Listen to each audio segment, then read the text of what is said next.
This live SLU show is brought to you by the support of SLU members and the following sponsors. Visit slu.com to become a member today.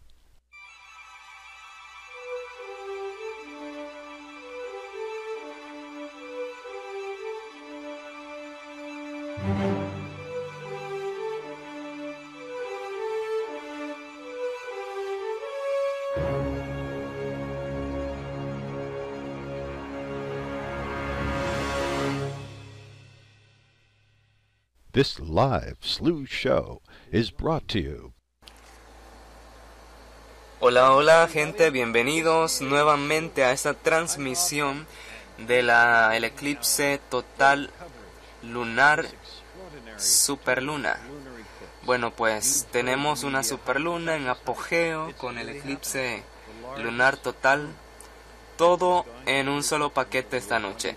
La transmisión la tengo ya grabada, lista para que la miren cuantas veces quieran, por cortesía de Tokio y SLU, que fueron los que transmitieron este evento alrededor de todo el mundo. Bueno, no alrededor de todo el mundo, pero sí en todos los observatorios en donde pues se podía ver el evento. Todo transmitido en un solo canal, y acá lo tengo grabado para ustedes, así que espero que les guste y lo disfruten. Esta es la cuarta y última luna de sangre, o mejor dicho, la cuarta y último eclipse lunar total que tenemos. Estos eclipses seguidos, es un eclipse profético, pero no me gusta hablar mucho de eso. De hecho, no voy a hablarles mucho de eso porque pues ya de las profecías y de los mitos y todo eso pues ya está lleno internet de todo eso y no quiero aburrirlos con lo mismo. Así que yo les voy a contar algunas historias, leyendas y cosas que culturas antiguas y incluso culturas actuales piensan sobre la luna, los eclipses y todos estos eventos celestes que tenemos. Bueno, recordemos que tuvimos 4 eclipses lunares totales desde el año 2014 a 2015. El primero fue el 14 de abril en 2014. El segundo fue el 8 de octubre, lunar total. Luego en 2015 el 4 de abril y el 27 de septiembre. Realmente estos últimos, los primeros 3, mejor dicho, fueron eclipses lunares totales, pero no fueron como este, porque este de 27 de septiembre es un eclipse lunar, pero se ha eclipsado una superluna, que es algo que no ocurre muy frecuentemente. Esta vez ocurrió después de 30 años, fue que se dio el último superluna con eclipse lunar total, y posiblemente el próximo pues no se sabe, posiblemente el 2033 o 2050. No tengo clara la fecha todavía, pero sí faltan bastantes años para que quizá pues ocurra otro evento como estos. Vamos a tener más eclipses lunares totales, pero no van a ser como este, porque estos fueron 3 eventos en uno solo. O sea, nos vino todo en un solo paquete. Y esa es la razón por la cual este eclipse es tan especial, tan increíble, porque es de los eventos que realmente no se van a volver a dar. Por lo menos en el tiempo que nosotros vivamos, pues quién sabe que volvamos a ver algo así. Realmente estoy muy contento porque pues no me lo he perdido. Por poco y me lo pierdo porque estaba bien nublado el cielo. Pero pues precisamente en el momento del eclipse se despejó bastante, y ya cuando la luna se empezó a tapar, completamente por la sombra de la Tierra, pues llegaron unas nubecitas por ahí que precisamente me pusieron en medio. Pero bueno, no fue mayor problema porque igual se pudo disfrutar el eclipse, y aparte que tenía también el streaming de SLU, y pues acá se podía ver mucho mejor con los telescopios y toda la tecnología que esta gente tiene increíble. Se puede ver claramente todo, y pues igual se disfruta, está genial. Por eso lo he grabado para podérselo dejar a ustedes acá y que también lo disfruten como lo disfruté yo, pues. Y pues nada, continuamos a seguir disfrutando.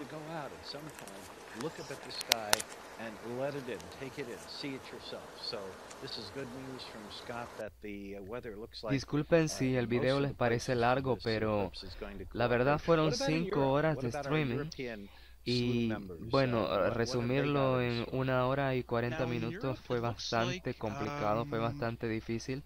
Intenté dejar las mejores partes del video, pero fueron 5 horas y acá solo tienen 1 hora y 40 minutos, así que no se quejen y disfruten. They actually might have a pretty good view. I thought there was going to be some cloud moving in later in the night, but from what I'm seeing on their website, they seem to be actually fairly clear. So they might have a pretty good view. The rest of Western Europe looks like they're also very clear. Let me bring that up again. Yeah, here it is. And that's actually, yeah, very, very clear. Clearer than the previous forecast, I think. So everywhere that the eclipse will be visible there, I think they'll have pretty good viewing conditions. Maybe northern Italy might not, but I'm not sure how much they would see of this at all anyway. So they can tune in to SLU to watch it. Great. And speaking of SLU, one of our main SLU observatories in the Canary Islands off the coast of Africa, looks like we may be in good conditions as well. Am I seeing correctly? Yeah, and there it the is. Canary We're Islands looking at a live in a image fairly from clear that spot there. observatory right now. It's only down further to the south along the coast that seems to have a lot of the cloud. Okay, and yeah, you can see it actually in the lower left part of the image. You can see some clouds low in the sky. And that bright thing, it looks like the sun. The sky looks blue. If you didn't know better, you'd say, hey, why are we bringing you an image of the sun? But no, this is a wide field, all sky view of the moon. That's the moon itself. Of course, the observatory, which you can see parts of in the foreground, will be is zooming in on the moon. So we're going to be watching this eclipse in various kinds of magnification. And so far, so good. We've got great clear weather for it. And Scott, so glad that you're on the ball there, bringing us global forecasting for this event. And we're going to return to you later on in the show when we talk about how our atmosphere is affecting the Earth shadow hitting the moon. I know Earth shadow tapers like a chopstick. It gets narrower and narrower, but it's still bigger than the moon by the time the moon ventures into it. So, and yet it's not a black shadow. You know, when you and I or any of our viewers walk down the street, we cast dark shadows on the sidewalk, but our planet shadow is not uniformly black or even gray, is it? No, it's not actually. It tends to be fairly red in the center, which is what makes the total eclipse look so red. And it actually tapers off to different colors like white and pink and even blue at the very edges of the umbra. All right, so we're going to be looking for that as the moon goes into our umbral shadow. Interesting. The moon at 250,000 miles away is the only celestial object in the universe that is close enough to go into our main shadow, our umbral shadow. So we're going to see that happen tonight. Of course, there has to be a perfect lineup with the sun and the moon and the planet Earth. And the fact that this lineup is happening just as the moon reaches the closest point to Earth in the entire year, this is extraordinary. This does not happen very often. And so this is a very special eclipse. We'll talk about the harvest moon, the perigee moon, the tides. We're going to have the strongest tides of the year tonight and tomorrow. And all of that is coming up. But first, we'll send you back to another part of this program, and I'll be with you again, and so will Scott a little bit later on in the show. This is all live. We're bringing this to you in real time, so stand by. I'll be back with you in a little bit. For SLU, I'm Bob Berman.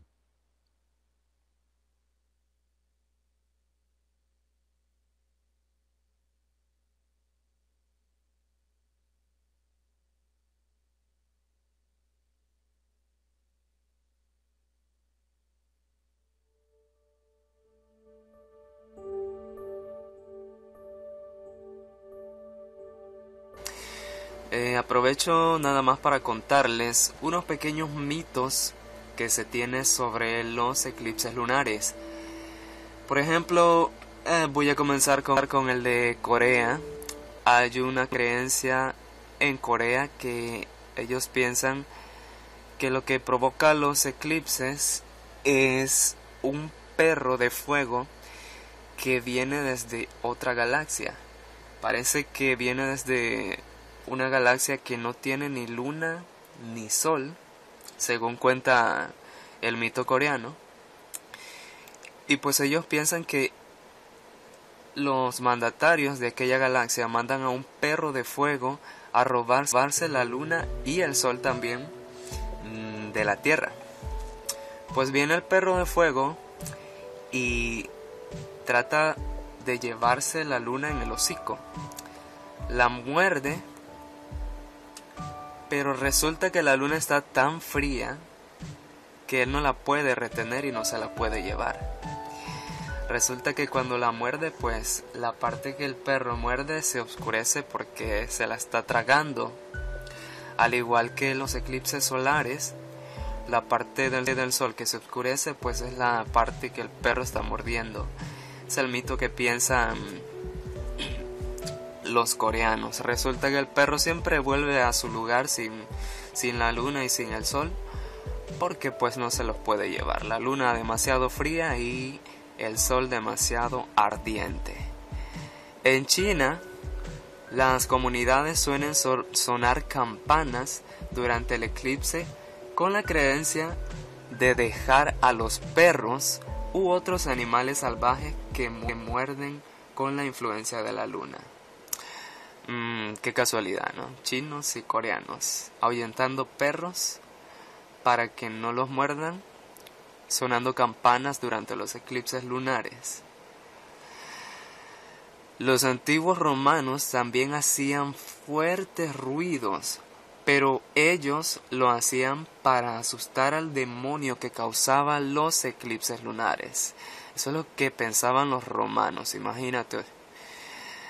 Por su parte, durante la era mesopotámica, se instalaba un rey sustituto para resistir los ataques directos de los 7 demonios durante el evento.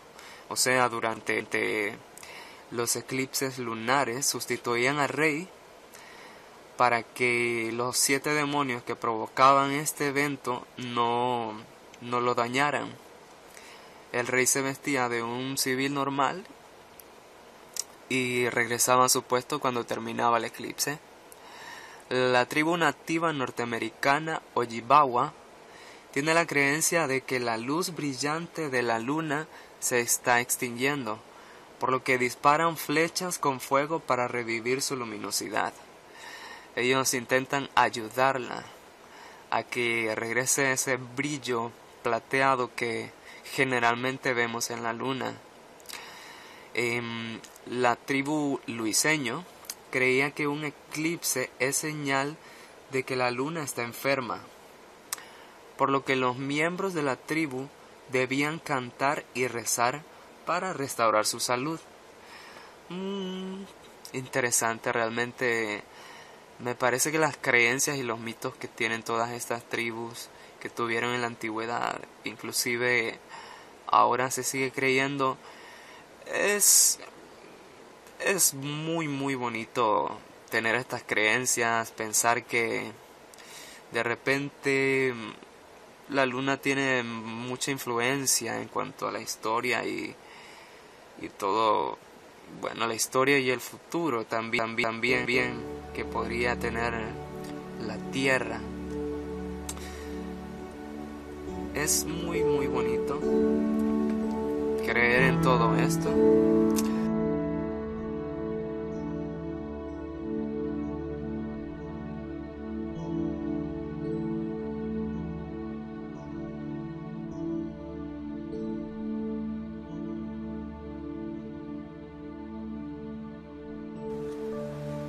¿Qué es en realidad la Tierra y el Sol? Pues hay una leyenda japonesa que habla de el dios de la luna y el dios del sol. Perdón, la diosa del sol.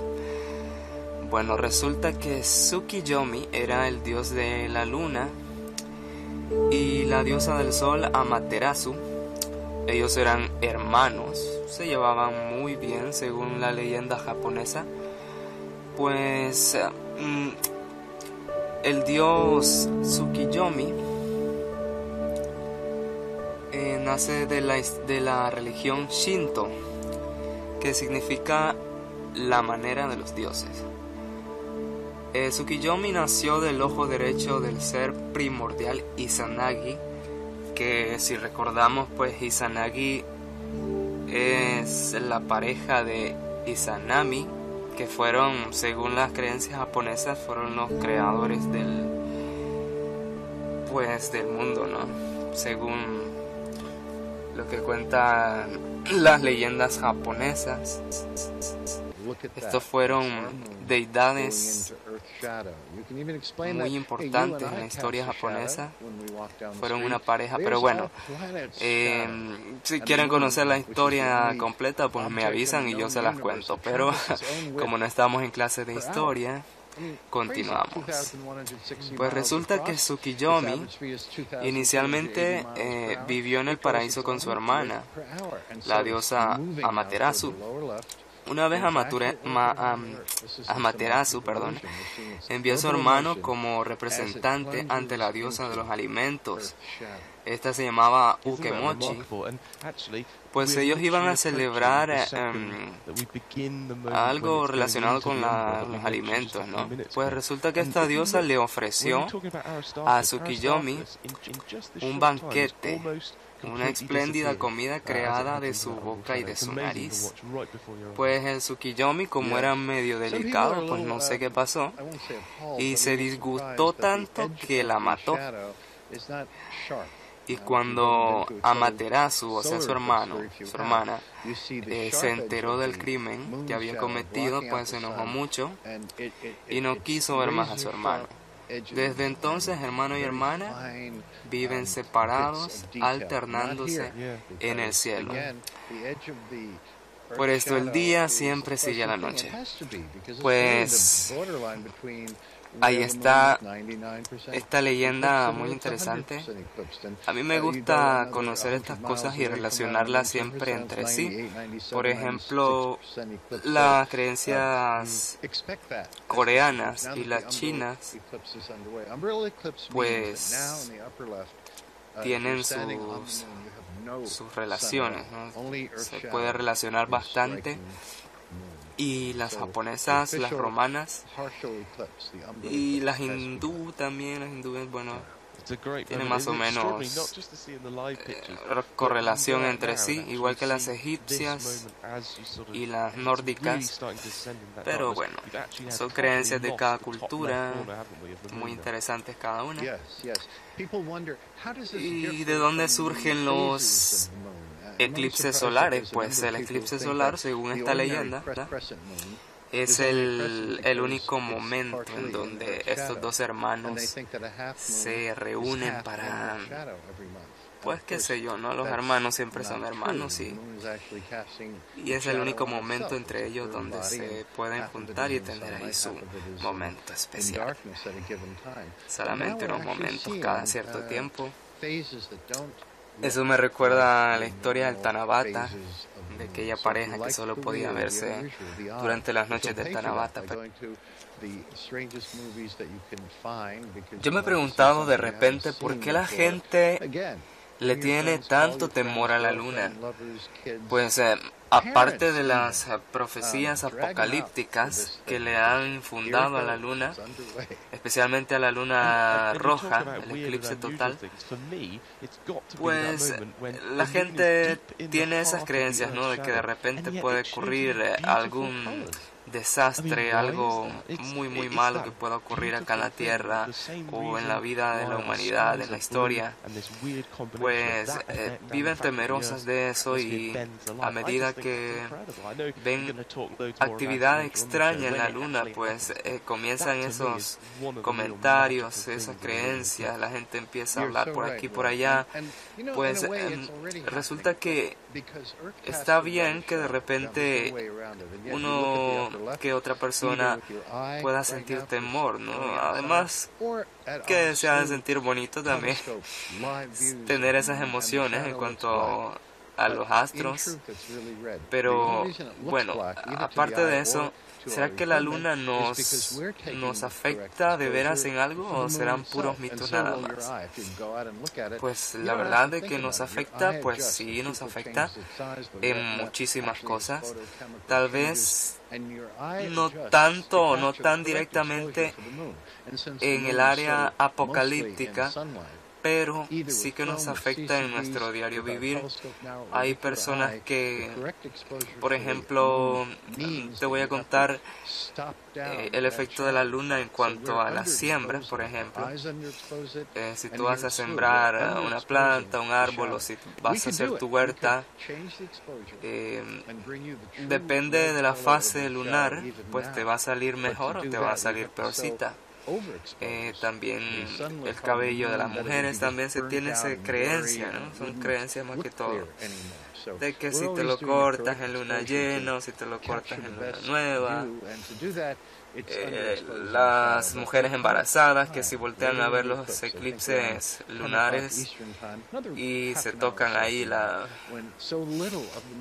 panza, pues resulta que el bebé supuestamente va a salir con un lunar de esos que manchan, ¿no? Que están manchados, sale manchado de la piel el bebé. Pues son creencias que se tienen, ¿no? Ya son cosas leyendas. Pero ahí van y la gente las cree y van de generación en generación y van pasando y todavía siguen esas creencias desde hace siglos. Realmente el efecto de la luna con las mareas es algo que no se puede negar. Cuando hay luna llena, pues las mareas cambian, ¿no? A contrario de cuando hay luna llena. El efecto de la gravedad de la luna y del magnetismo, del campo magnético que tiene, afecta tanto a las mareas como a las plantas y también a nosotros los humanos, ¿no? Cuando la luna se está acercando así bastante, resulta que el efecto gravitacional pues es prácticamente imperceptible por nosotros, pero hay otras criaturas que son más sensibles que de repente sí lo van a sentir bastante, como son algunos animales, ¿no? Podría ser perros, podrían ser gatos, algunos bichos, qué sé yo. Pues esto sí se siente bastante influenciado, al contrario de los humanos, ¿no? Que de repente hasta podemos dudar de estas influencias lunares en nuestro planeta. Pero la verdad es que es tan grande, la luna es, por decir así, la cuarta parte del planeta, ¿no? Un cuarto de la Tierra. Es la luna más grande que se conoce en cualquier planeta y la más cercana y de ese tamaño. Pues resulta que, hablando proporcionalmente, ¿no? Porque hay otras lunas que son más grandes, pero pertenecen a planetas muchísimo más grandes que la Tierra, o sea que proporcionalmente hablando, la Luna es demasiado grande para la Tierra si la comparamos con otros planetas del sistema solar y de otros sistemas también fuera del sistema solar. Bueno, resulta que es muy extraño. La gente tiene bastante en mente la rareza de la luna, porque las influencias son bastante elevadas a comparación de otros, es lo que te quiero decir. Pues resulta que la luna tiene unas frecuencias del campo magnético que cuando se acerca más a la Tierra, porque no tiene una órbita circular, sino que es una órbita que a medida va girando, pues se va alargando, o sea, se le llama órbita elíptica. Esa órbita, de repente llega un momento en que la Luna se aleja más de la Tierra y llega otro momento en que la Luna se acerca más.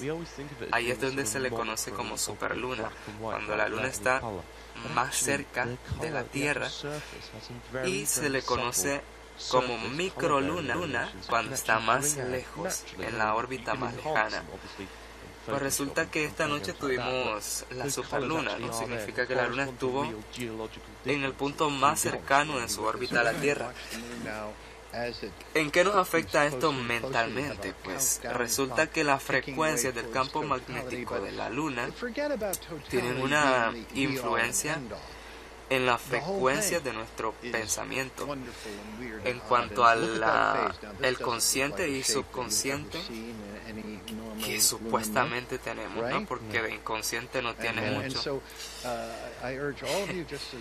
Pues resulta que las frecuencias que lanza la Luna hacen que las frecuencias de tu subconsciente se emparejen con las del consciente. O sea, ¿qué significa esto? Pues que cuando la Luna está llena y se acerca más a la Tierra, pues como que tiene una influencia neuronal en donde tú te vuelves más consciente de las cosas que estás haciendo. O sea, como que te abre la mente, en otras palabras.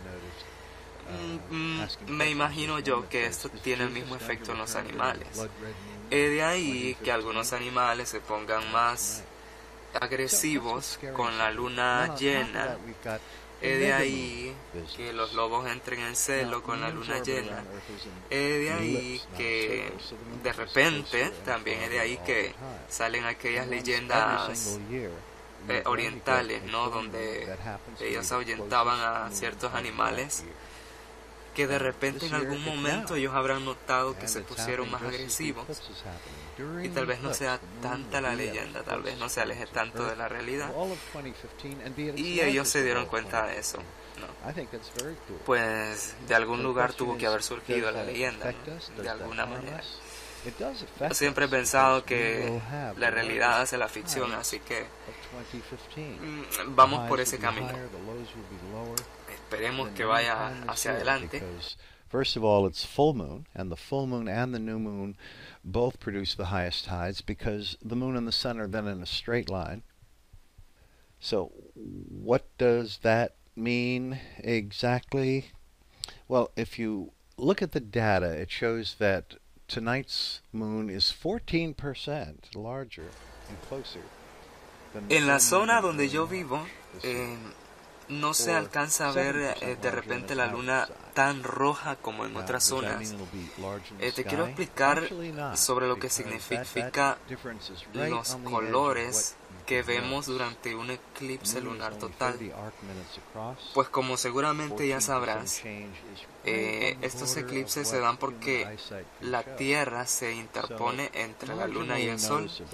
Entonces la sombra que genera la Tierra le va a dar a la Luna, pero no le va a dar directamente la luz del Sol, sino que esta sombra va mezclada con los rayos del Sol que atraviesan la atmósfera de la Tierra. Esta atmósfera es la que la convierte, filtra los rayos solares y los convierte pues en un color rojizo, que es lo que le va a dar a la Luna y lo que se refleja ante nosotros generando ese color. Dependiendo de en qué localidad estés tú en la Tierra, Yo estoy más o menos en el centro, un poquito más al norte, pero en el centro. Siempre. Si tú estás en una latitud norte o sur, te vas a dar cuenta que los eclipses lunares totales se van a ver bastante rojos. Eso se debe a que una persona que está en una latitud norte o sur no solamente va a ver la luna directamente, sino que va a ver a través de su atmósfera y va a ver a través del reflejo de la luna. ¿A qué me refiero con esto? Pues explicado así más tranquilamente, significa de que una persona que está en el centro, latitud central de la Tierra, o sea en el ecuador, voltea a ver hacia el cenit, que es donde está la luna, justamente arriba de tu cabeza. Y lo único que tiene entre sus ojos y la luna es un pedazo de atmósfera.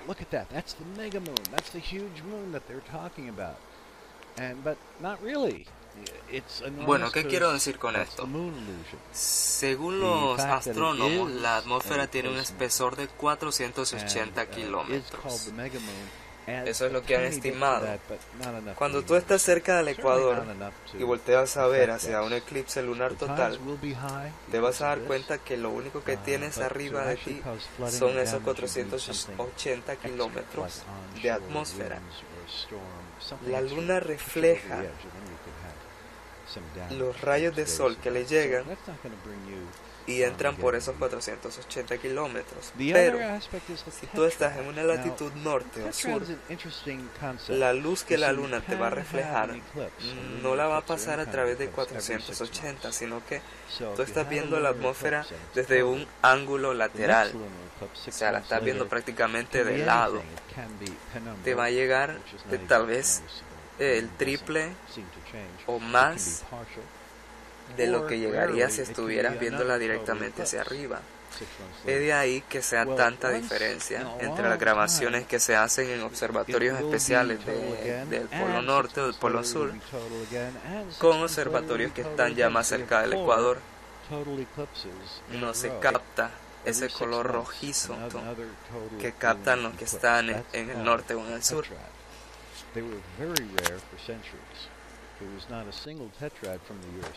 En cuanto a los eventos celestes que tenemos fechados, tenemos el primero que fue el 28 de noviembre del 2007, el cometa Ison. La NASA había anunciado que había un cometa detrás del Sol.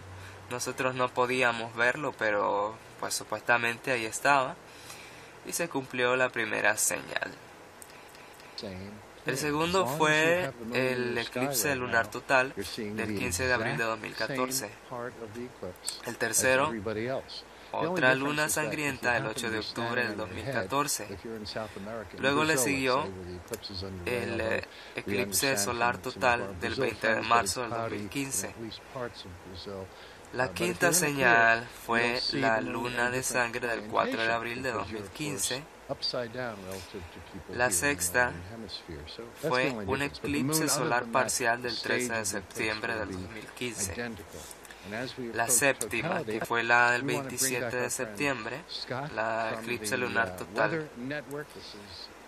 Y la octava, que supuestamente sería la última, sería ese brillo extraordinario que saldría directamente de la constelación de Virgo el 23 de septiembre del 2017.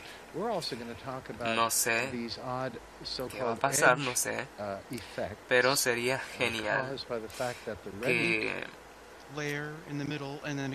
que esta constelación pues lanzara ahí un brillo genial. Creo que sería muy atractivo. Me encantaría estar ahí para verlo, grabarlo y poderlo traer acá con ustedes también. Esta última señal ellos la relacionan con Apocalipsis 12, Then you have the que stratosphere in the donde middle habla and de the una mesosphere mujer above that on vestida, top of the blue. qué sé Now the yo, blue que tiene la luna seems to debajo, mainly come vestida de from the sol. fact that ozone Am, absorbs y specific como ya sabemos, pues la wavelengths constelación of de light. Virgo está representada And por so la it figura de will una pick out mujer, the reds, and so you'll only get the blue y coming por eso through lo when you're looking at relacionan, edge ¿no? on. Yo realmente me And as limito the light filters through a the atmosphere, informarles nada because the más globe is sobre lo que curved, es la opinión this popular, acts like a lens, and pero mi all of that opinión light personal gets beamed me la reservo into para the mí. umbra. Because the umbra Posiblemente la itself conozcan is más just a adelante dark en otro blank video patch of light más because the específico. Earth is physically blocking the sun. But because of this focusing, the lens of the atmosphere focuses all that light, the different stratified layers of color, into the umbra. And the very center of it turns into a big circle of reddish orange, coppery color, as you mentioned. And that's what we mostly see when we see a full total lunar eclipse, is that red. And as it enters the umbra and it leaves the umbra, sometimes you can catch that bluish tinge from the ozone absorption. And it's not often. It's hard to pick it out. There are pictures on the internet that people have seen that have posted up, but yeah, this creates sort of almost like a banding around the edges of the umbra of these other colors. And if you Okay, can watch so really so closely, if you can get a really close picture of it, you can see that. okay, so for our listeners, let's translate that. Umbra means Earth's dark part of the shadow. That's the part of our Right. shadow where no sunlight is hitting the moon. And That's right. what Scott is telling us is that our atmosphere is being bent, refracted onto the moon. Actually, what we're getting on the moon, the reddish color, is really the combination of all of Earth's sunrises and sunsets. Very lovely, Yes. poetic idea being combined into a single kind of light. And the uneven color, as he's explaining, is due to these effects. Now, as the eclipse reaches its total part, and we only have 4 minutes to go before that happens, either look outside or join us with our many feed partners and our main telescope in the Canary Islands and take a look at the color of the moon. Note how uneven it is, and this is what Scott is talking about, these different parts of the atmosphere that are throwing light onto the moon. Let's see if we can see any. He said that there's occasions when it's blue. I've never seen that in 50 years of looking at the moon. Honestly speaking, I don't think we're going to see any blue. I think any photographs of that, the web, you can show photographs of a hippopotamus flying on the web. So I wouldn't trust any colors, but let us be the observers and decide for ourselves without bias. Let's look on the moon and see what colors we see. Now, is it really the color of blood? The media is calling this a blood moon. I think you'd have to go to the emergency room if your blood ever turned this color. Scott, have you ever gotten a cut and seen your blood turn this color? No, I haven't. It's a little bit darker than that, a lot more reddish than that coppery orangish tinge. Good, good, good. So that's right, Yeah. coppery, orange, maybe yellows. There's some white there. And when we reach totality, that's 3 minutes away now. Right now, we're still seeing sunlight hitting one edge of the moon. And you can look for yourself when you're outside. This looks so weird. It doesn't look like any kind of lunar phase. It doesn't look like a normal crescent moon. It looks like a little spot of sunlight, and all the rest of the moon is uneven because it's getting different degrees of depth into the umbra. The moon, in fact, in this particular eclipse, the moon is not passing centrally into Earth's shadow, but will be on the south edge of the shadow. So we expect, and correct me if I'm wrong here, Scott, that the top of the moon, the northern edge of the moon, will be the darkest. That'll be most centrally in the Yes. umbra. The bottom should That's be the right. lightest, maybe yellow, maybe different colors. Plus, it's going to change as the eclipse goes on, because once the moon is fully in our shadow, it's going to stay there for I think an hour and 13 minutes. So, and it's going to start 2 minutes from now. So why don't you help guide us a little bit on these final 2 minutes of sunlight? What are you seeing now that the rest of us should be paying attention to? Well, this view of the moon from the United Kingdom is actually a really good one because it's very close up.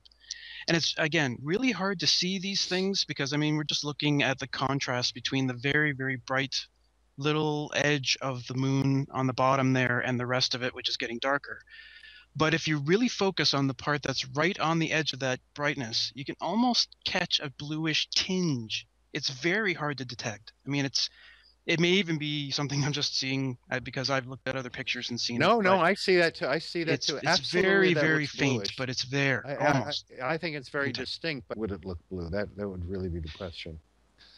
There's Yeah, not much it left would of the probably moon. We're take down to using a the last telescope, 1 minute they're now. using it here in the UK, to get a very, very close-up view of it, because otherwise it would just be too much of a contrast, too distant away to really see that for yourself just with the naked eye. Yes, yes. And now we've got just seconds left. The moon traveling at 2,280 miles an hour. That's several times the speed of sound. It's even faster than the Concorde used to fly. And at that orbital speed around Earth, carrying it around in 27 and a third days roughly, it's about to pass into our shadow. Now we only have 30 seconds left, and then the eclipse will be fully immersed in our umbral shadow. And at that point, what we see is a big function of the kind of exposure that we give it. Now, we have a number of feed partners along with our giant SLU telescopes. So look at this view, for example. In this view, where the exposure is a little different so that you can't even see any trace of reddishness. Whereas if you went outside and looked at the moon right now, I can assure you, because I just did that a few minutes ago, the moon looks red. How about you, where you are, Scott, in Canada? Do you have a moon in your sky, or is it cloudy? Unfortunately, a lot of cloud moved into southern Ontario, and so we're only seeing it in little tiny breaks between those, and we're hoping for a slightly larger break to come in, hopefully during totality, so that we can see the red moon in its full. But it's dicey at the moment, unfortunately. And we've got it. We've diced it up. We've reached hemogenesis, the moment of the blood moon's beginning. Actually, we've been seeing it looking red, of course, as we've approached totality, but here we are. We have reached totality. Look at that yummy, scrumptious unevenness in the lighting on the moon. And this is something that is not an artifact. If you go out and look at the moon yourself, if you have clear skies, and we urge you here at SLU to glance up, even use binoculars, and see for yourself this great uneven lighting on the moon. It looks like it's not totally eclipsed. It looks as if part of the moon is still receiving The atmosphere at the different levels. So down in the troposphere, it's the densest part of the atmosphere, thickest part, and so there's more molecules of air in the way as the sunlight passes through, that it gets scattered more. And since light scatters starting at the blues and going towards the longest wavelengths, the only ones to really make it out the other side and get focused into the umbra are the oranges and the reds and the infrared. After that, the higher up, there's less air there, less molecules, more light gets through. But as you go a little bit higher, that's when the ozone starts to actually capture some of those wavelengths and completely strip them out. And so that's when you get that wow. blue color that can creep in the edges. That is so cool. And ladies, Yeah. women listening to that, aren't you turned on by a guy like Scott who uses words like wavelength and atmospheric density and number? Of course, SLU has a number of main observatories, but this is the one on the Canary Islands. And before, do you remember at the start of the show, those of you who were with us from the beginning, we saw the moon so bright. The moon is in the constellation of Pisces, a rather faint constellation. You'll see that there's no bright stars around it, but the fainter stars are all there. Whereas a mere hour and 10 minutes ago, before the eclipse started in earnest, there were very few stars out because we had the moon so bright that it was only letting the brightest of the winter or late fall stars bulldoze their way through that bright moonlight. So there's been a metamorphosis, a change in the sky, not just a change in the moon. Now we're going to come back to you in a little bit, again, live. In between, we're going to show you more views from our feed partners, more music, interviews, some other SLU astronomers and experts around the world. So we're just getting going here. So stay tuned, stick with us. This is SLU, our coverage of the great 2015 mega moon, supermoon, blood moon, harvest moon.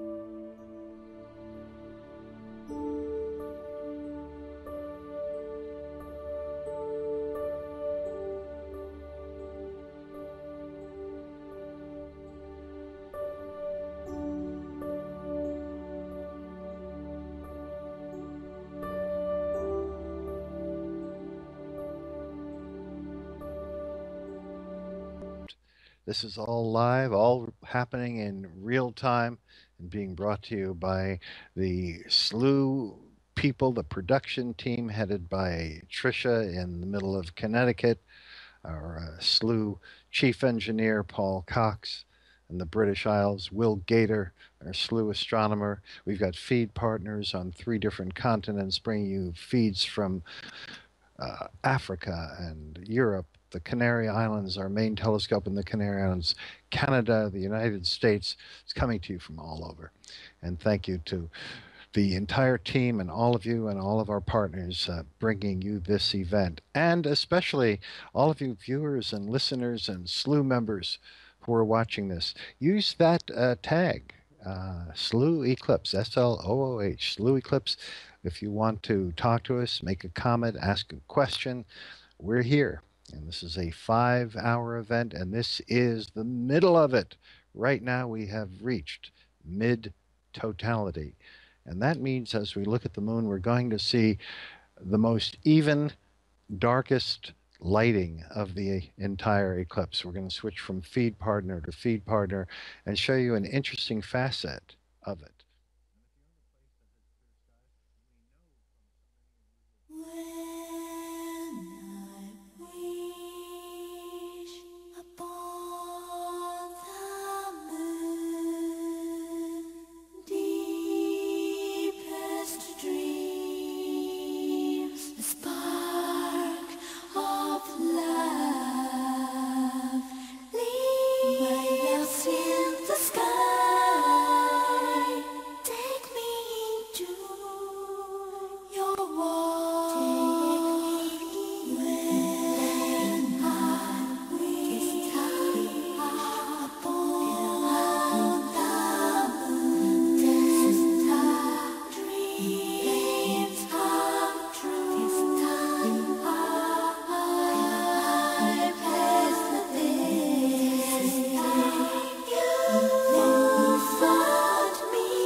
Now, it's only 14% larger than the very smallest full moon back on March 5th.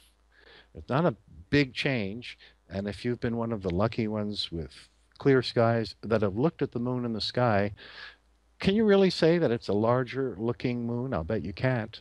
If you saw it rise, that's another story, because when it's low down, you get the moon illusion, then it looks larger. But right now, look for it, and I think you'll honestly say that it looks like any other full moon. So all the talk about a supermoon, a hypermoon, a mega moon, and we're calling it that too. Look on your screen, because everyone is, even NASA is calling it a supermoon or a mega moon. But honestly speaking, when you look at it, it looks like any other moon, because the human eye cannot see a 14% difference, and the deviation from average is only 7%. It's just not large enough to perceive. The other thing, of course, it's called is the blood moon. We all know that. But look at the color. Even on this image from Ontario, Canada, it's more orange than red. I think we'd all agree. And if you go out and look at it yourself, you'll see it may be looking a little differently. And that brings up the question, which is real? The one that you see in the sky, maybe even using binoculars. Ordinary binoculars are great, by the way, on this moon, or the various images that we have from our feed partners. And you'll notice the colors are a little different in each one. Well, the answer is what you see is the truth, is the real moon. Because any exposure that we take is going to change with the vagaries of the camera, the equipment, and the type of exposure. Like, look at this image now from the United Kingdom.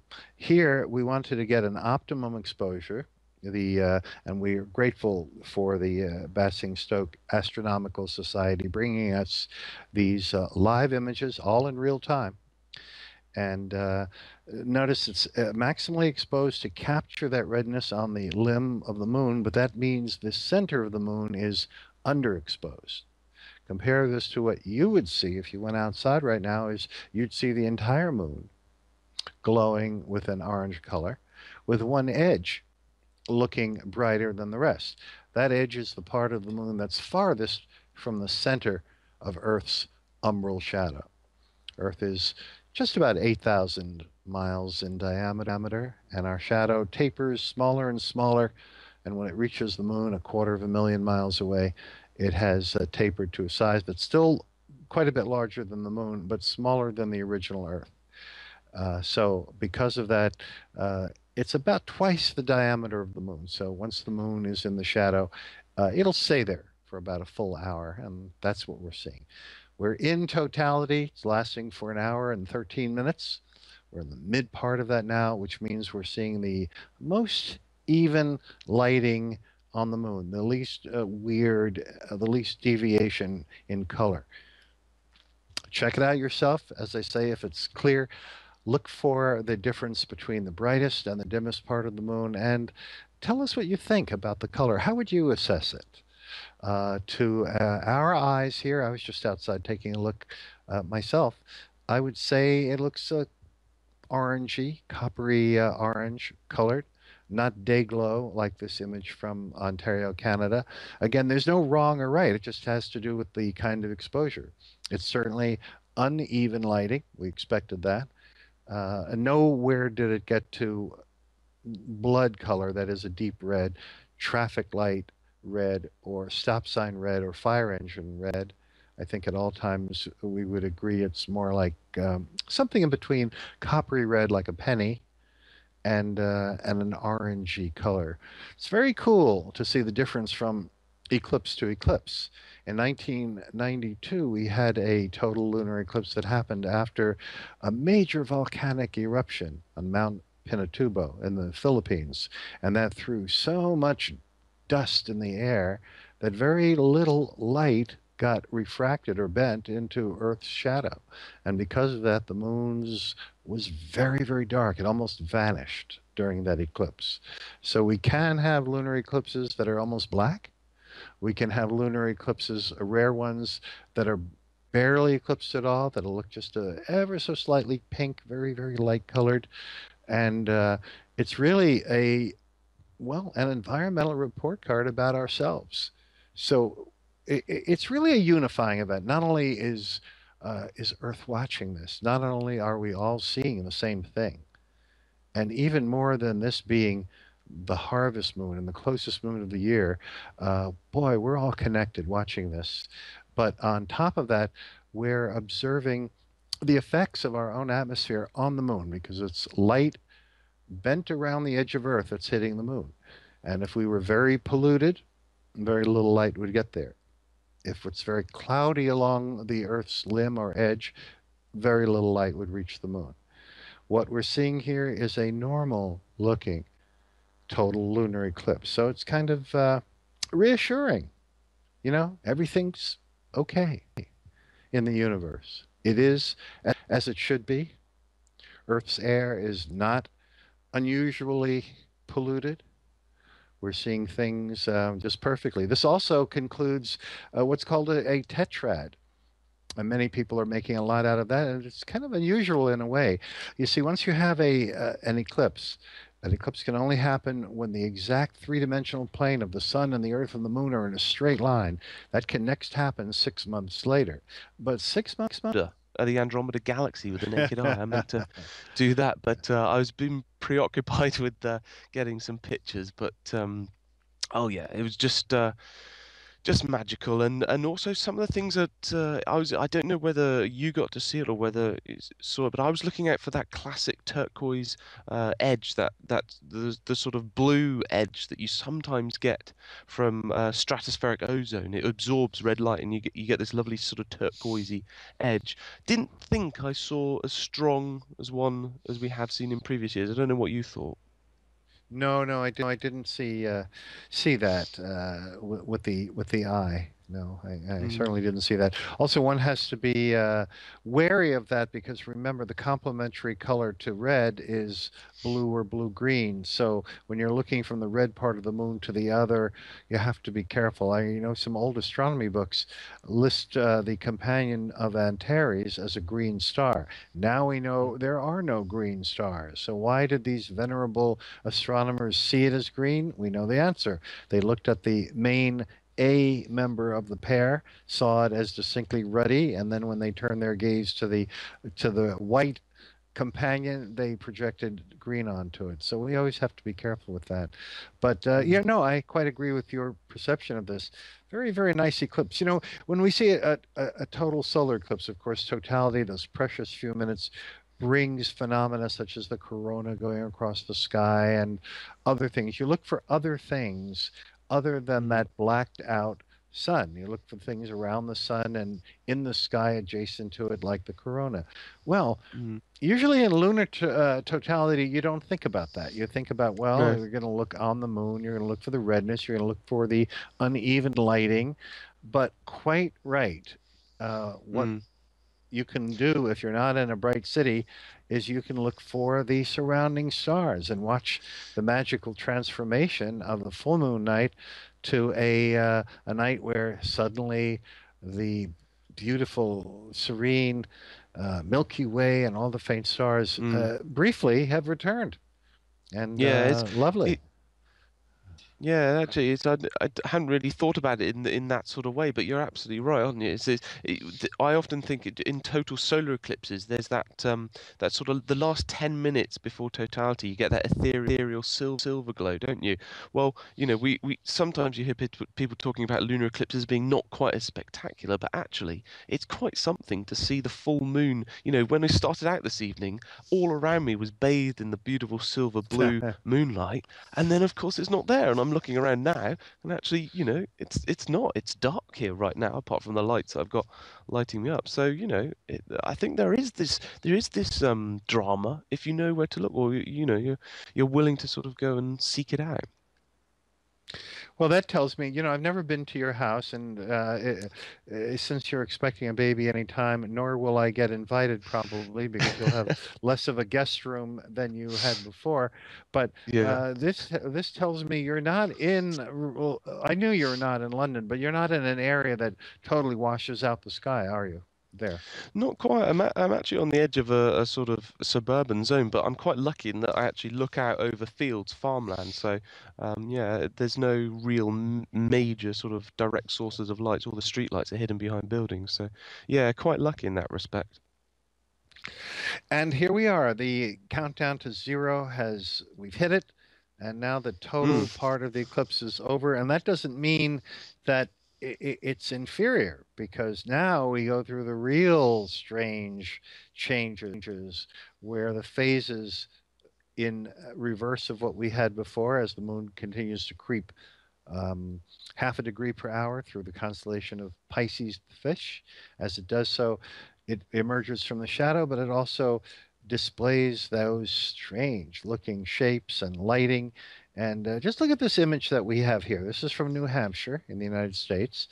And there are some, granted, there have to be some artifacts in capturing such a great range of brightness. So we're looking from white on one end to almost red, you could say, on the upper left. It's still an orange red. It's not really a blood red or a stop sign red, but still it's close to red on the upper left, yellow in between.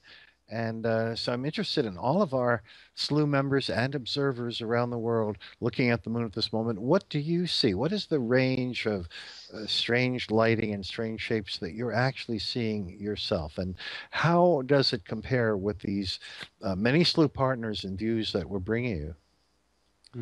Yeah, we was talking about the end of the umbral phase, you know, the sort of the moon's sort of starting to peak out, and I'm looking around, and there's almost kind of like, you know, like a sort of diamond ring effect, that the moon is so dark on that right hand side, the bit that is actually sticking out is really quite pronounced. So, you know, maybe, what was the name you gave it, Bob? The heme or something?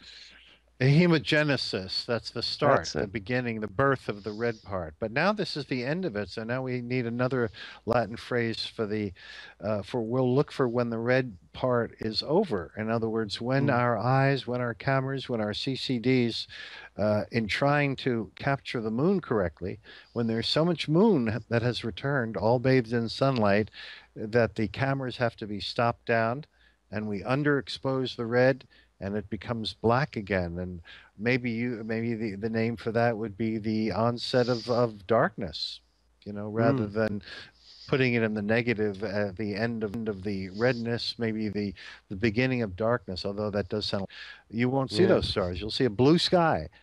People don't realize it, but the full moon actually does paint the sky blue. We can perceive it as a dark blue to the eye, but when we use CCDs or film, it brightens it up like the daytime sky. So goodbye to Orion and the dog star to its lower left.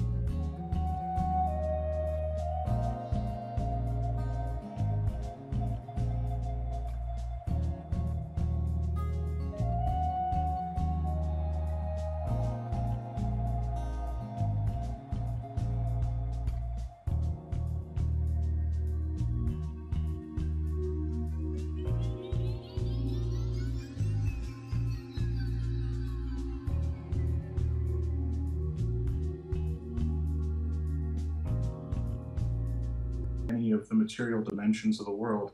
And so therefore there is a difference in terms of, if you know, to borrow a little bit of Wittgenstein, that it's not necessarily the term you use, but what's the definition underneath the term that's being used.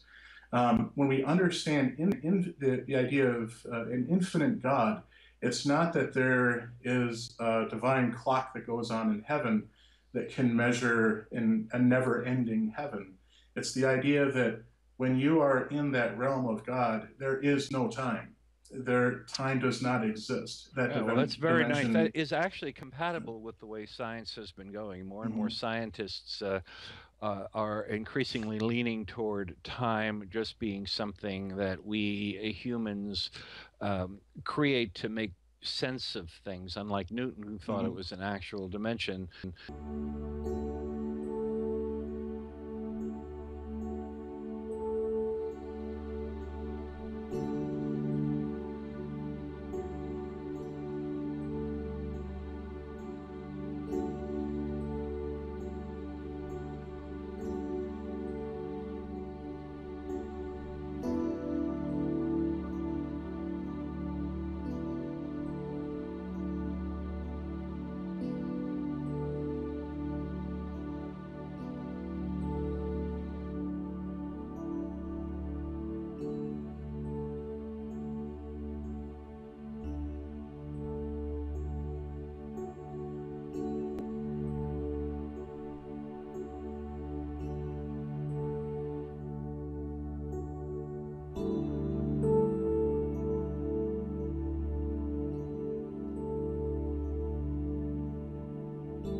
Hi, Bob Berman back with you here on our special total lunar eclipse night. Wow, special night.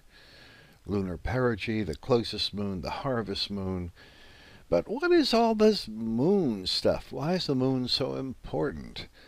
After all, it's a celestial body only 1/4 our size.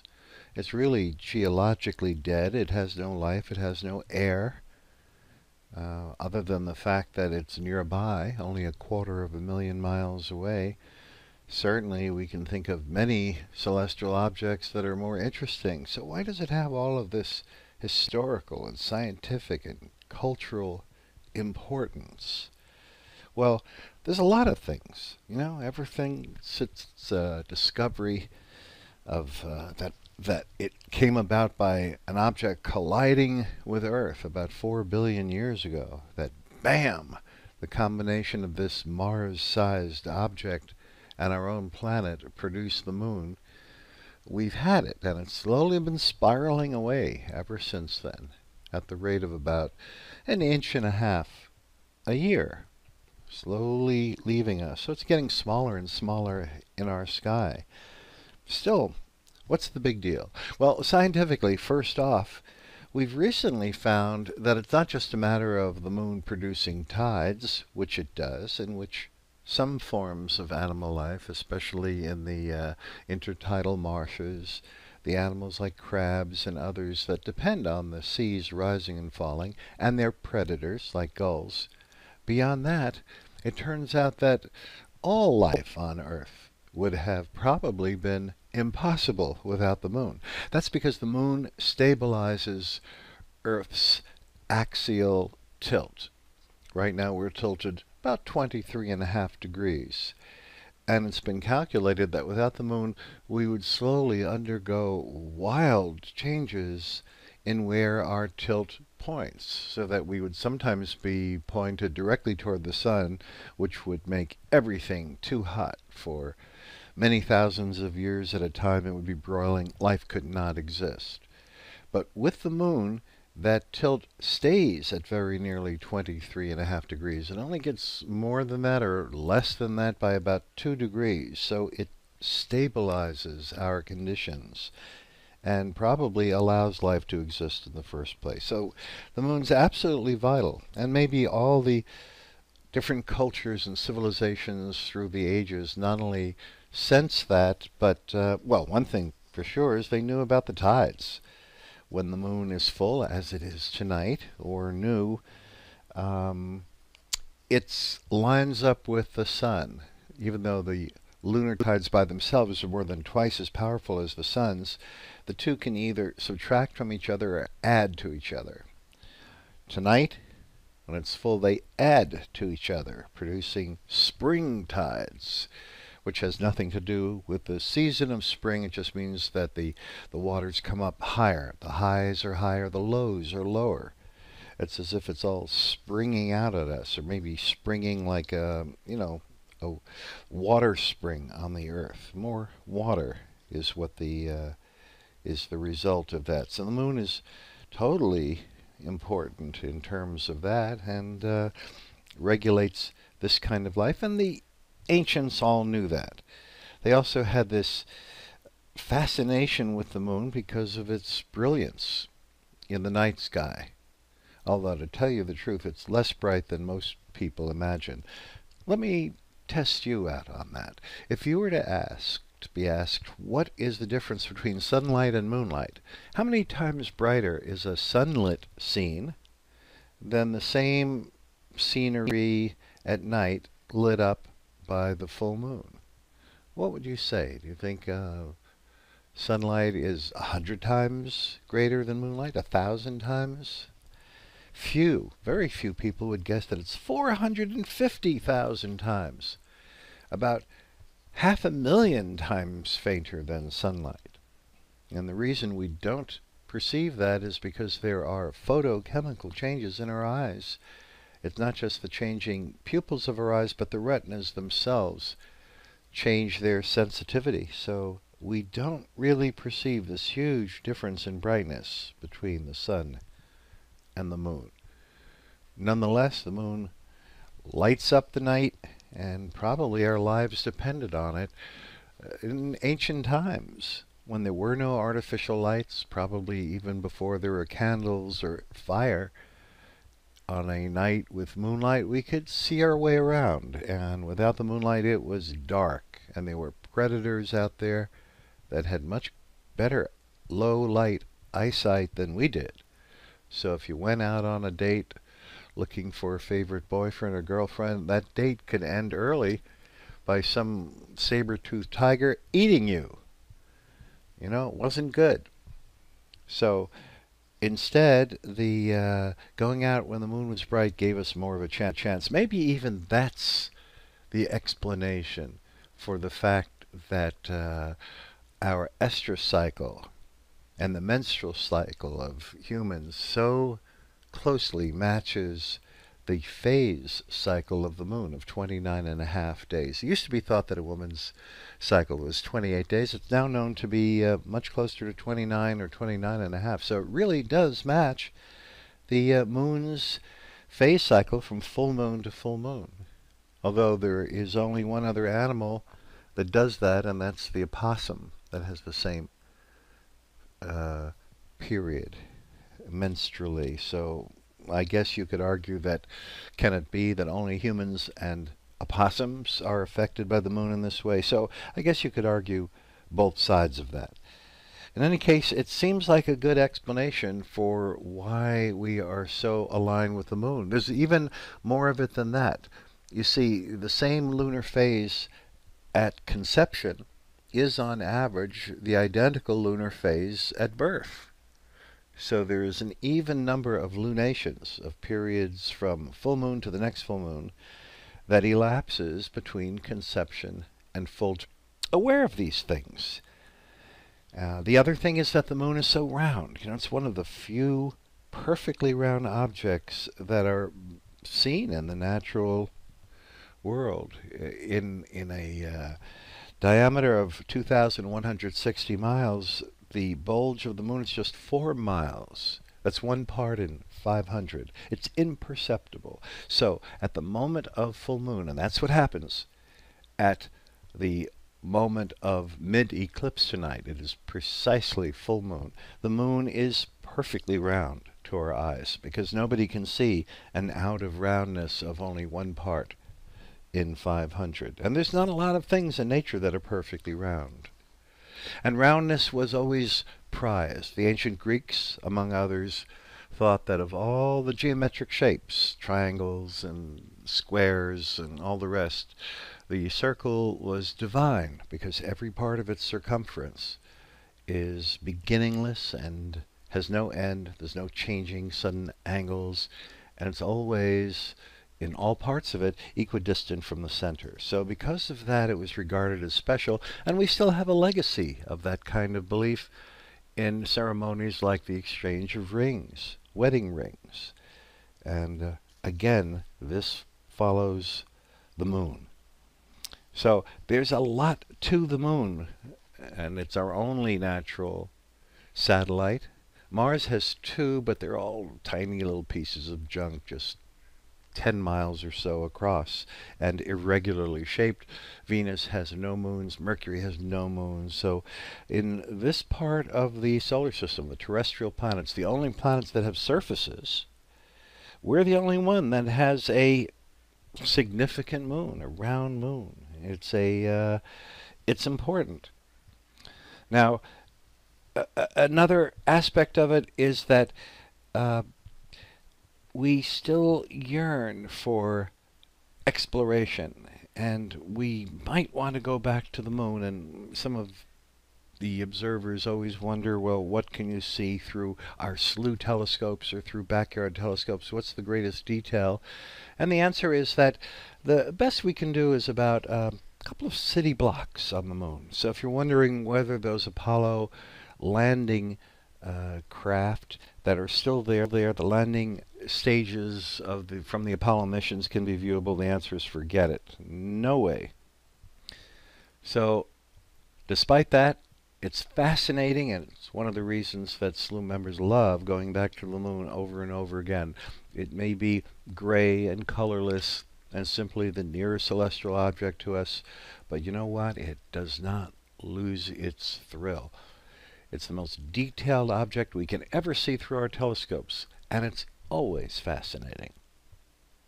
For SLU, I'm Bob Berman.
Hi, everyone. This is Slew. Hopefully, you're enjoying this great 2015 mega harvest moon super blood moon eclipse.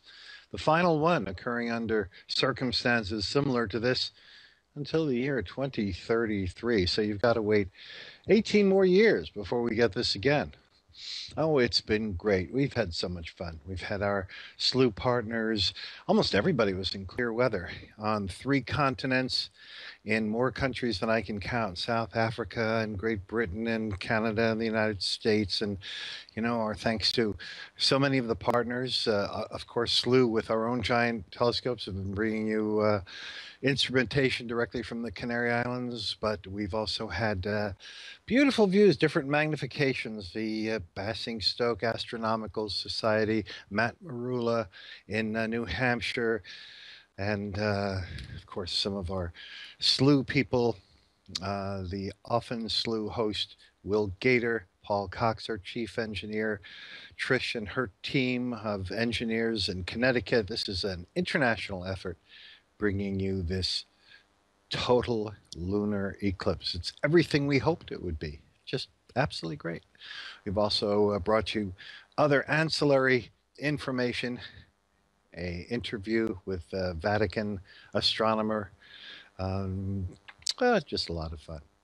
So we're in our final minutes now as the moon creeps out of Earth's main dark shadow, the umbral shadow. We have a countdown for you right there on your screen. You can see it just a matter of minutes.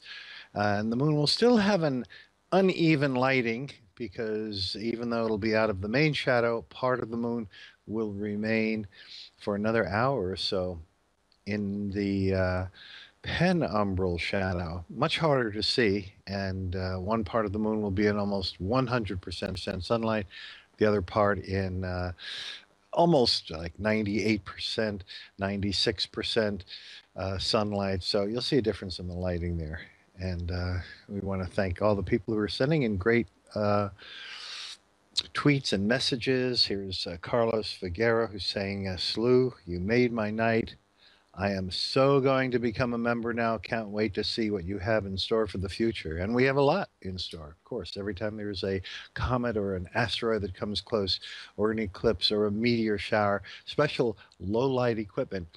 We have Matt Francis, the director of Prescott Observatory, one of our big slew partners, bringing us with his amazing solar telescopes.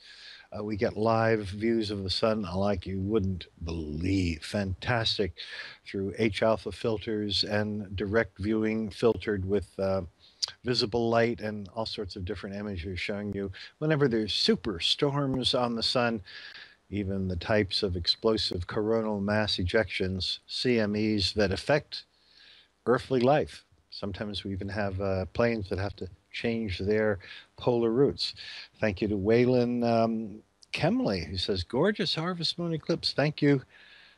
And the hashtag is at Slew Eclipse, hashtag Slew Eclipse, for making it possible for so many to see this tonight. And yes, and so many did.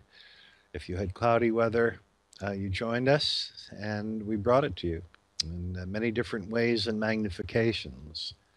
And if you had clear weather, you hopefully went inside and outside and took turns being under the actual sky and joining us and our various slew astronomers and guests and ancillary materials that we brought you. And take a look at this. Here's the last few minutes now, just a couple of minutes left of the umbral part of the shadow as the moon, speeding along at over 2,000 miles an hour, is whizzing toward the east out of the shadow. Now, of course, we know that it crosses the sky toward the west, but that's due to Earth's rapid spin.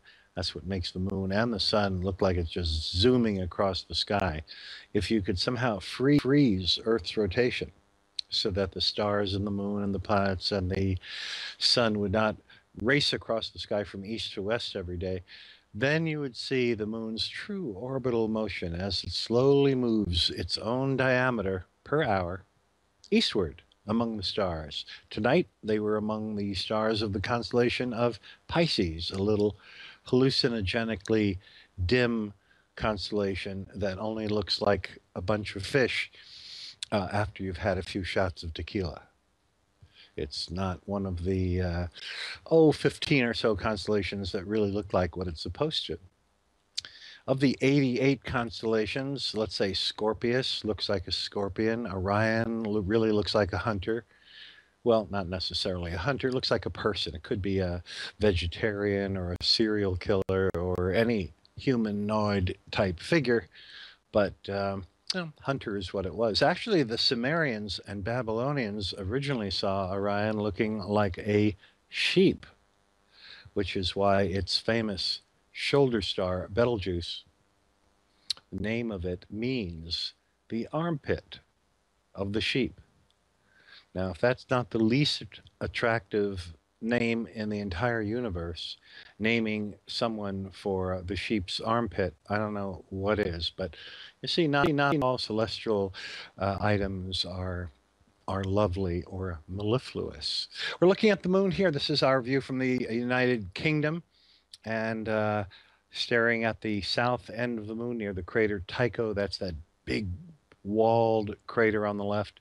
What's cool watching the moon from night to night, as many SLU members like to do and operating the equipment, is that as the shadow separating day from night, called the terminator, creeps over the moon's surface at 10 miles an hour, it reveals different features, because only when the sunlight comes in at a low angle is there a lot of relief, meaning the mountains look like mountains. The craters really look like holes. That white spot on the left side of your screen in this live view of the harvest moon, notice it just looks like a round white thing. You wouldn't guess that this is a deep, wide crater over 60 miles wide. So everything changes on the full moon, which of course is what it is tonight. Only the full moon can go into a lunar eclipse. On the full moon, the sun is shining straight down on the moon's surface, not from the right or from the left, which is what shows off all the relief kind of detail, makes things look raised and deep. So on a night like this, on and around the full moon, the only things we see are the so-called albedo features. Albedos are changes of brightness. Notice those dark, blotchy areas where solidified lava formed on the moon about 4 billion years ago, soon after it was formed. And those are smooth, recent lava flows, recent in this case, still being billions of years ago. And so it's a little darker, reflects about 8% of the sunlight that hits it. It's pretty darn dark. That's almost as dark as coal, which reflects 5%. The bright areas of the moon, like on the left, that bright crater with the rays streaming out of it, reflects about 15%, which is still dark. So the moon is really kind of different shades of darkness, not a very bright object. And tonight, as you saw close up in real time, it even turned darker as Earth's red, or in truth, orange shadow went on top of it. One of the things we talked about with experts tonight was what that shadowing means. We looked in detail at the different parts of the moon and saw how the oranges and yellows gave way to even different subtle Mi señor ha shades of recibido color, una nueva all notificación a caused by Fernando Pérez. Le sunlight gusta tu bending publicación. Dos puntos by Earth's renderizando y atmosphere subiendo, and bending renderizando y... into our shadow. Very cool stuff. When you and I walk down the street, we don't cast red shadows or colored shadows. Our shadows just look dark. But our planet Earth has a red shadow, and that's what we saw when the moon ventured right into that shadow. It's very, very instructive. So the main part of the eclipse is just winding down. The umbral part of the eclipse, we went through first a penumbral stage, a subtle stage. We started this coverage at 8 o'clock Eastern time. And then a little bit after 9 came the umbral or partial eclipse. And then at 11 minutes after 10, again Eastern time, came the beginning of totality, which lasted for 1 hour and 13 minutes and is just ending now. As I look at the clock, that eclipse is now over. We wound down to 0. So it's just a penumbral eclipse now for the next almost hour, as the moon goes from a little bit of subtle uneven lighting to a regular full moon night. We'll see how the stars have changed back into mostly being hidden, how the countryside is now brilliant, all those things that happen on the night of the full moon. We're back to a full moon night. We'll be fully back in about an hour. So though my presence here will be over for the night, we've been live throughout. Everything you see is real time happening while you're seeing it. We'll continue with the live views of the moon. We'll bring you some nice accompanying celestial or ethereal music, so you can still gaze at the moon if you'd like to for a while longer while the subtler penumbral eclipse winds down. But so far as our live narration goes, this will wind it up. So we're so happy you joined us, and please stay here checking for future SLU shows. We'll always announce what's coming up. There's always something, because the universe is never quiet. There's always new events unfolding, and whenever there are, SLU is here to bring them to you, no matter where in the world we have to go in order to bring you the best telescopic close-up views, whether it's with a solar telescope or whether we have to go to Borneo or wherever it is, because the universe is right there in front of you on your computer top when you're here with SLU. So do join us, become a member. It's free, and become part of our community that explores the universe. So thank you so much for being with us for this great mega moon, blood moon, harvest moon, total solar eclipse. Whoa, total lunar eclipse. We will have a solar eclipse coming up, and we'll be sending a team for that too. So, stand by for that. All sorts of great events. Until next time, for SLU, I'm Bob Berman. Good night.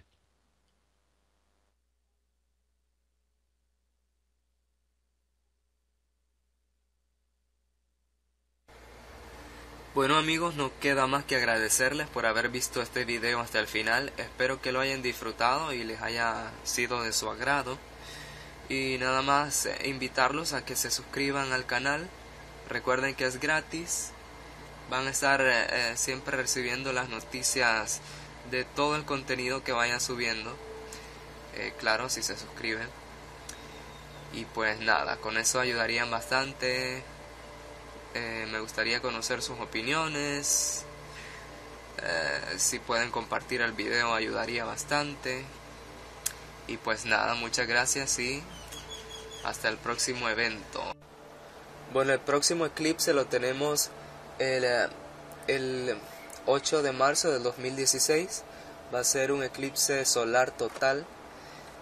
Y pues siempre se va a estar transmitiendo. Yo lo voy a grabar también para subirlo a YouTube y compartirlo con ustedes. Y pues ahí nos estaremos viendo, gente. Muchas gracias y hasta el próximo.